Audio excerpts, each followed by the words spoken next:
জাহাঙ্গীরনগর বিশ্ববিদ্যালয়ে একটি শিয়ালের আক্রমণে শিক্ষার্থী সহ ৩ জন আহত হয়েছে। রোববার রাতে ক্যাম্পাসে পৃথক হামলায় শিয়ালের আক্রমণের শিকার হন তারা। সবাইকে বিশ্ববিদ্যালয়ের চিকিৎসা কেন্দ্রে প্রাথমিক চিকিৎসা দেওয়া হয়েছে। আহতরা হলেন আনসার সদস্য অজয় হাওলাদার, ভূতাত্ত্বিক বিজ্ঞান বিভাগের 52 ব্যাচের শিক্ষার্থী শাহরিয়ার ও টারজানের দোকানদার জব্বার। তাদের মধ্যে গুরুতর আহত হয়েছে জব্বার। তাকে সাভার উপজেলা স্বাস্থ্য কমপ্লেক্সে পাঠানো হয়েছে। এ বিষয়ে দায়িত্বরত চিকিৎসক ডাক্তার আনিসুর রহমান জানান, এ পর্যন্ত ৩ জন আক্রান্ত হওয়ার খবর পাওয়া গেছে। আহতদেরকে ভ্যাকসিন দেওয়ার পরামর্শ দেওয়া হয়েছে। দোকানদার জব্বারের অবস্থা গুরুতর হওয়ায় তাকে মহাখালীতে সংক্রামক ব্যাধি হাসপাতালে পাঠানো হয়েছে।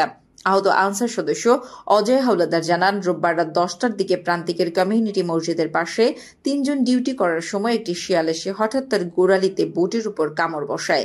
শিয়ালের কামড়ে তার পায়ে ছোট একটি ক্ষত হয়েছে। আপাতত ভ্যাকসিন নিয়ে চিকিৎসা নিচ্ছেন তিনি।